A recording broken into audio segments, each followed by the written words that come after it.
الشيطان الرجيم. قال الله تعالى: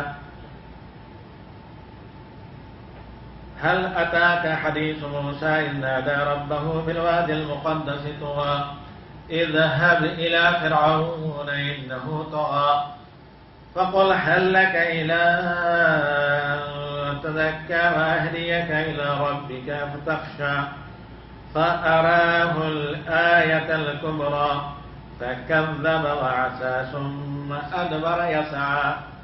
یہاں تک فأراه الآية الكبرى گزشتہ ہفتہ ہم آپ کے سامنے یہ آیہ الکبریٰ سب سے بڑا معجزہ یا یہ ہے کہ بالکل میجر میریکل موسیٰ علیہ السلام کا کیا تھا، آپ کے سامنے گزشتہ ہفتہ اس پر روشنی ڈالی گئی. آج کا ہمارا موضوع ہے آیت نمبر 21 اور اس کے بعد والی آیات. فَكَذَّبَ وَعَصَى. جب موسیٰ علیہ السلام نے فرعون کو دعوت اسلام دی تو فرعون نے سب سے پہلے مطالبہ کیا کہ اپنے نبی اور رسول بنانے کی کوئی نشانی، اپنے نبی اور رسول ہونے کی کوئی نشانی، معجزہ لائیں، کوئی میریکل لائیں. تو موسیٰ علیہ السلام نے اللہ کا عطا کردہ ہوا سب سے بڑا معجزہ کیا؟ عصا، جو سانپ میں تبدیل ہو جاتا تھا، اور ید بیضا، یہ چیزیں فرعون کو دکھائیں. جب کسی کو ماننا نہ ہو تو پھر وہ اپنی وعدے پر، اپنی زبان پر قائم نہیں رہتا، نہ کسی چیز کا اسے پاس ہوتا ہے. اور بسا اوقات جب نخوت اور تکبر ہے، طاقت و قوت بھی ہو اور گھمنڈ ہے، بادشاہت بھی ہو. تو فرعون کو ویسے بھی ماننا نہیں تھا. اس نے ایک لعل و حجت کے لیے کہ شاید موسیٰ علیہ السلام کوئی رسول ہونے کا ثبوت نہ پیش کر سکیں تو میری جان چھوٹ جائے. اب جب موسیٰ علیہ السلام نے معجزہ دکھایا تو فرعون نے کیا کیا؟ فَكَذَّبَ وَعَصَى. موسیٰ علیہ السلام کے دعوی رسالت کو جھٹلایا اور اس کا انکار کر کے، یعنی زبان سے جھٹلایا، وعصى، اور عمل نہ کر کے، کفر کر کے اللہ کی نافرمانی کی اور اللہ کے نبی کی بھی نافرمانی کی.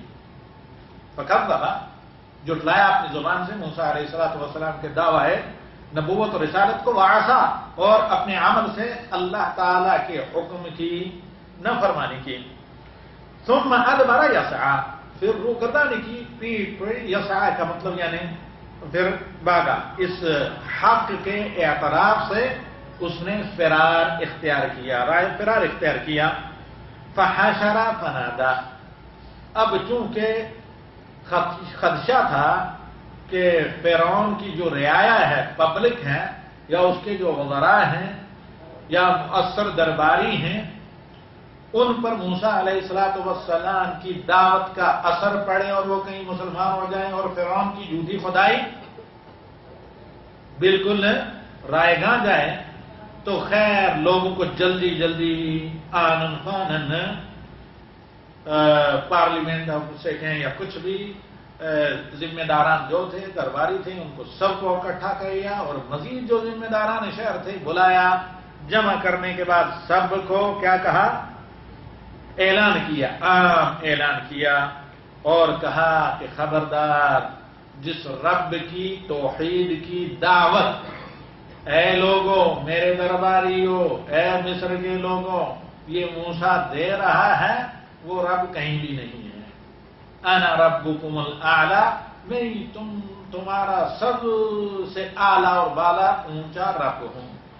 یعنی فلیعوذ باللہ، میں نے تمہیں تخلیق کی اور میرے ذریعے تمہیں روزی ملتی ہے، لہذا میری پرستش کرو. حتیٰ کہ اس کا خود فرعون کو یقین نہیں تھا. فَأَخَذَهُ اللَّهُ نَكَالَ الْآخِرَةِ. اللہ رب العالمین کو تکبر اپنی مخلوقات میں سے کتنی بھی اس کے پاس دولت کیوں نہ ہو، یہ ہرگز پسند نہیں. اور اس سے بھی پہلے یہ پسند نہیں کہ کوئی اللہ تعالیٰ کے ساتھ شرک یا پارٹنرشپ کا دعویٰ کرے کہ میں اللہ کے برابر ہوں. اور فرعون کا دعویٰ اس سے بھی بڑا تھا، یہ بالکل انکاری تھا اللہ تعالیٰ کا، اور یہ دعویٰ کرتا تھا کہ میں ہی سب سے بڑا رب ہوں. تو اب اللہ تعالیٰ نے اسے کیا سزا دی کہ فَأَخَذَهُ اللَّهُ نَكَالَ الآخرۃ والأولی، تو اللہ رب العالمین نے اسے دنیا کے عذاب اور آخرت کے عذاب میں کی گرفت میں لے لیا۔ دنیا کا عذاب کیا کہ موسیٰ علیہ الصلوۃ والسلام کو اللہ تعالیٰ نے اس کے شر سے بچا کر رکھا، اور اسے بنی اسرائیل جو بالکل کیا تھے، یعنی منبوذ جس کو کہتے ہیں کہ بالکل جن کی کوئی ویلیو نہیں تھی، جیسے بر صغیر میں سب سے لاسٹ طبقہ ہوتا ہے غیر مسلموں کی نظر میں، ورنہ مسلمانوں کے سب انسان برابر ہیں، اللہ یہ کہ جس کے پاس تقوی یا علم و فضل اللہ نے جسے لیا ہے۔ تو خیر بنی اسرائیل بالکل وہی کام کرتے تھے جو بر صغیر میں چمار وغیرہ کرتے ہیں فرعون کے ظلم اور جبر کے سامنے۔ تو اللہ رب العالمین نے انہیں بچایا، انہیں حاکم بنایا اور فرعون کو ذلیل کیا اور غرقاب کیا۔ یہ تھا دنیا کا عذاب کہ فرعون اور بڑی تعداد میں اس کی فوج کو پورے سامان کے ساتھ، سواریوں کے ساتھ، سب کو بحر احمر میں یا جسے دریائے قلزم کہا جاتا ہے اس کے اندر غرق کیا۔ یہ تھا دنیا کا عذاب۔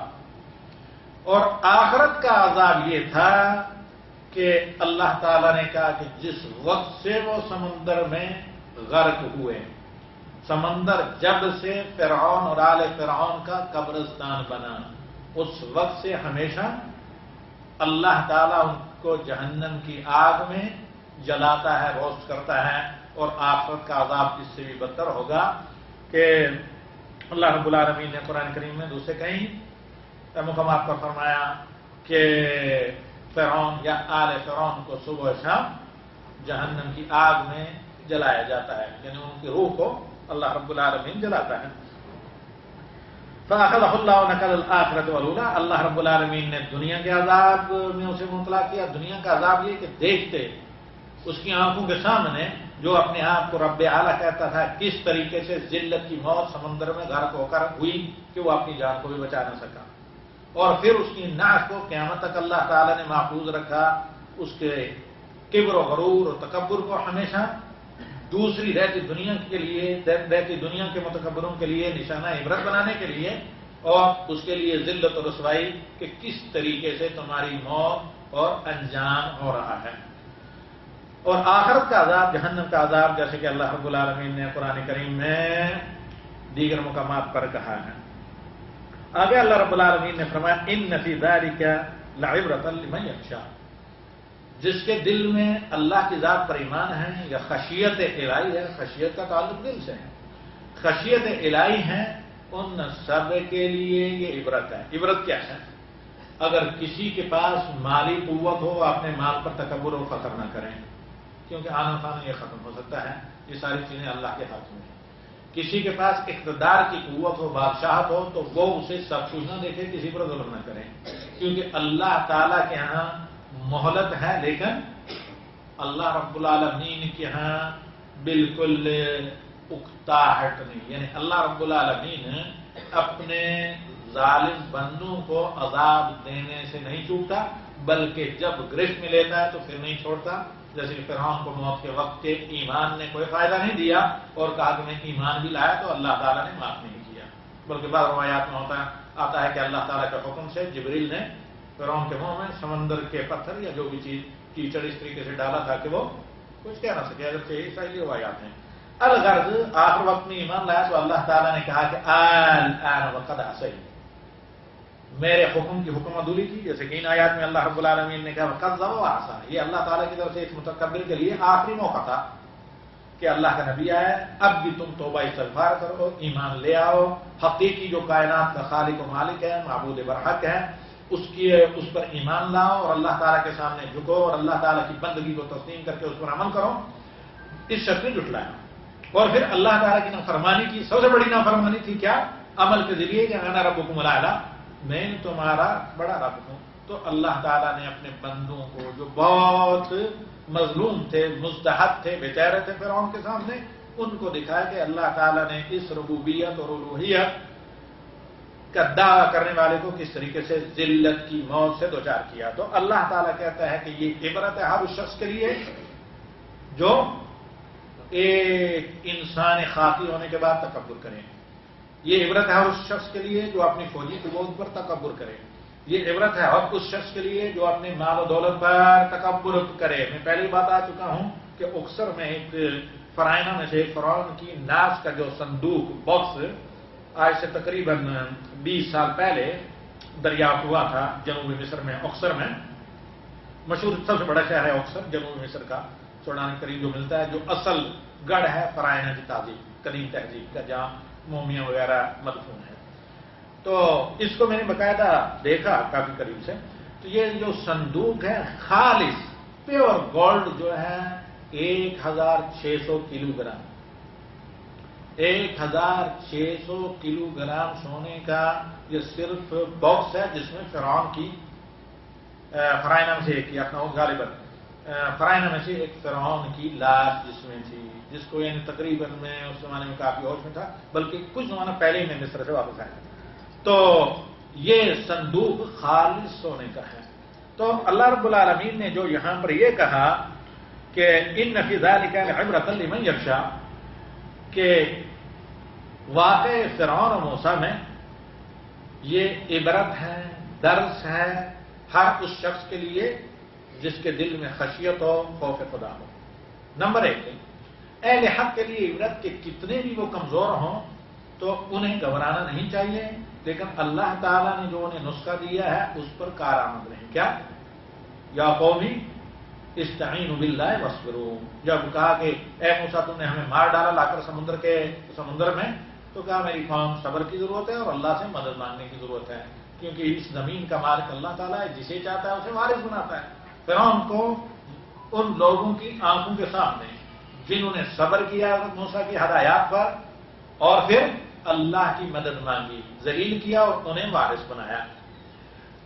تو اس میں سب سے بڑا درس اہل حق، داعیان حق کے لیے یا مخلصین کے لیے، اہل ایمان کے لیے یہ ہے کہ اللہ نے جو انہیں حکم دیا وہ کریں، اللہ نے جو وعدہ کیا وہ ضرور پورا کرے گا. کبھی بالکل جب آدمی انتہائی یعنی کیا ہوتا ہے کہ تمام امیدیں اس کی ختم ہو جاتی ہیں، اس وقت صدفتاً عین آخری وقت میں اللہ تعالیٰ کی مدد آتی ہے. تو ایک مومن کو کبھی بھی مشکل حالات سے نہیں گھبرانا چاہیے اور اللہ تعالیٰ کی مدد کا امید آخری لحظے تک رہنا چاہیے، کبھی بھی نا امید نہیں ہونا چاہیے. خدا نخواستہ انسانی تمناؤں اور آرزوؤں کے خلاف بھی کبھی نتیجہ و حادثات و واقعات کا تو اللہ تعالیٰ سے حسن ظن رکھ کر اسی میں بہتری کے امیدوار رہنا چاہیے. اور یقیناً اللہ رب العالمین ایسے بندوں کو جو اللہ تعالیٰ پر قوی ایمان رکھتے ہیں، حسن ظن رکھتے ہیں، پھر تقدم بھی کرتے ہیں، بیٹھ کر حسن ظن، بیٹھ کر ہاتھ مان کر ایمان ظاہر بات ہے کارگر نہیں ہوتا. ورنہ بنو اسرائیل کو اللہ تعالیٰ کہتا ہے کہ اپنے گھروں میں بیٹھے رہیں، فرعون کو میں ہلاک کر دوں گا کسی بھی آفت سے. لیکن موسیٰ علیہ السلام کو کہا کہ جتنا تمہارا بس چلتا ہے، کیا کہا؟ اسری بہم لیلا انکم متبعون. فرعون آخری دم تک تم لوگوں کو غلام بنائے رکھے گا اور تم غلاموں کے بغیر ان کا کام نہیں چلے گا. اگر بھاگو گے تو وہ تعاقب کرے گا. تو لہذا پہلا کام کیا کریں؟ جتنے آپ کے اے موسیٰ آپ کے بس میں جتنے احتیاطات ہیں، جتنی احتیاطات ہیں اور حفظ ما تقدم کے تحت جتنی پیش خیمہ آپ بہتر بندوبست کر سکیں. پہلی چیز، جب فرعونی رات کو سوئے ہوئے ہوں تو اندھیرے میں نکلیں، ان کو پتہ نہ چلے. نمبر 2، راتوں رات تیزی سے چلیں اور مصر سے راتوں رات نکل جائیں، کیونکہ دشمن تمہارا تعاقب کرے گا. پھر موسیٰ علیہ السلام نے جتنی اللہ تعالیٰ نے انہیں قوت دی تھی، جتنا علم دیا تھا، جو نبیانہ حکمت دی تھی، وہ ساری اپنائی اور اس کو فالو کرنے کے لیے اپنی قوم بنی اسرائیل کو کیا. انہوں نے وہ سارے کام کیے جو اللہ تعالیٰ نے انہیں کہا تھا. آخر میں کچھ لوگ جب سمندر کے کنارے پہنچے اور دشمن لشکر کہتے ہیں 40,000 کی تعداد میں یا اس سے بھی زیادہ، فرعون کا لشکر جو فوجی لشکر تھا، گھوڑ سوار وغیرہ، آگے جب بڑھنے لگے تو کچھ بوڑھے بنی اسرائیل کے لوگ تھے، حضرت موسیٰ سے کہنے لگے کم از کم غلام ہی تھے، زر خرید غلام ہی تھے، نوکر ہی تھے فرعونی کے، تو زندگی تو کم از کم گزر رہی تھی، آپ نے تو لا کر بری طرح ہمیں مار ڈالا، پیچھے دشمن اور آگے سمندر. تو تب موسیٰ علیہ السلام نے کہا کہ یا قومی استعینوا باللہ. یہ چیخنے چلانے اور افسوس کرنے اف کا وقت نہیں. اللہ کے حکم سے ہم نے یہ کیا ہے استعینوا باللہ، تم اللہ کی مدد مانگو اور مشکل حالات کا مقابلہ صبر سے کرو. تو اللہ کا قرآن میں کیا وعدہ ہے؟ وَاصْبِرْ إِنَّ الْعَاقِبَةَ لِلْمُتَّقِينَ. آپ صبر کریں تقوی کے ساتھ، بلا تقوی کے نہیں، ایمان اور تقوی کے ساتھ صبر کریں. پھر جو اللہ نے حکم دیا ہے، جو آپ کے بس میں ہے، وہ جد و جہد کریں، اسٹرگل کریں، کام کریں. ان العاقبۃ للمتقین. تو فائنل راؤنڈ جو ہوتا ہے، آخری کامیابی، وہ متقیوں اور پرہیزگاروں کے لیے اللہ رب العالمین نے ہمیشہ سے رکھی ہے. یہ اللہ تعالیٰ کا وعدہ ہے. آپ کو جو اللہ حکم دیتا ہے وہ آپ کیجیے اور اللہ تعالیٰ سے وعدہ پورا کرنے کا امیدوار رہیے. یقیناً اللہ تعالیٰ اپنا وعدہ پورا کرتا ہے. ومن اصدق من اللہ قیلا ومن اصدق من اللہ حدیثا. اور پھر اللہ رب العالمین نے فرعون کو غرق کیا. دوسری طرف جہاں یہ مظلوموں کے لیے، کمزوروں کے لیے اللہ رب العالمین کی طرف رجوع کرنے کا بہترین موقع ہوتا ہے جب آدمی مظلوم بھی ہو اور بے بس بھی ہو. اس طرح کے لوگوں کی اللہ تعالیٰ دعا قبول کرتا ہے. یعنی 3 طرح کے لوگوں کی اللہ دعا قبول کرتا ہے، چاہے وہ کافر ہو، نافرمان ہو. نمبر 1، والدین اگر اولاد کے حق میں چاہے دعا کریں یا بد دعا کریں. نمبر 2، مظلوم بے بس. نمبر 2، بے بس. اما یجیب المضطر اذا دعاه ویکشف السوء. نمبر 3، مظلوم. اگر کوئی کافر مظلوم ہے، مسلمان ہی ظالم ہے، تو ایسی صورت میں اس کے خلاف مظلوم کی دعا قبول ہوتی ہے. یہ 3 طرح کے لوگ ہیں جن کے درمیان اور اللہ کے درمیان میں کوئی پردہ نہیں. تو اب ایک تو یہاں مظلوموں کے لیے یہ ہے کہ وہ اپنی حالت کو، اپنے اعمال کو سنواریں، اللہ تعالیٰ سے رشتہ اور تعلق مضبوط کریں، تو یقیناً اللہ رب العالمین انہیں کامیابی عطا کرتا ہے. وہیں ظالموں کے لیے اور اللہ تعالیٰ کی عطا کرتا ٹمپریری جو بادشاہت ہے یا یہ وقتی جو اللہ رب العالمین کی طرف سے ادا کردہ اقتدار ہے، یا وقتی اللہ رب العالمین نے جو مال و دولت اور صحت و تندرستی اور طاقت و قوت اور اولاد اللہ اور لشکر، یہ ساری چیزیں دی ہیں، ان پر کلی اعتماد نہ کریں، بلکہ اللہ تعالیٰ کی نعمت سمجھیں. یہ کبھی بھی چھن سکتی ہیں اور غرور اور تکبر سے بچیں، ورنہ اللہ تعالیٰ اس طرح کی موت مارتا ہے کہ نشانہ عبرت بنا کر چھوڑتا ہے. جس طرح تاریخ کے بہت سے لوگوں کو عاد و سمود اور شداد و حمان اور اسی طریقے سے نمرود اور پھر فرعون اور دیگر اس طرح کے تمام لوگوں کی موت کو اللہ رب العالمین نے اور ہلاکت کو باقی رہنے والی دنیا کے لیے نشانہ عبرت بنایا. تو لہذا قرآن کریم کے یہ قصے اور واقعات تدبر کے ساتھ اس لیے پڑھے جاتے ہیں تاکہ دلوں پر اس سے خشیت طاری ہو، بندہ اللہ رب العالمین کے قریب ہو اور اپنے اعمال کی اصلاح کرے اور دوسروں کو دیکھ کر عبرت حاصل کرے، نہ کہ بعد میں آنے والوں کے لیے عبرت بنے. اور اسی مقصد عظیم کے تحت اللہ رب العالمین نے قرآن کریم کے سچے واقعات اور قصوں کو قرآن میں درج کیا، بالخصوص قصہ موسیٰ اور بنی اسرائیل. اسی پر ہم اتفاق کرتے ہیں. اقول قولی ھذا واستغفر اللہ لی ولکم ولسائر المسلمین فاستغفروہ انہ هو الغفور الرحیم.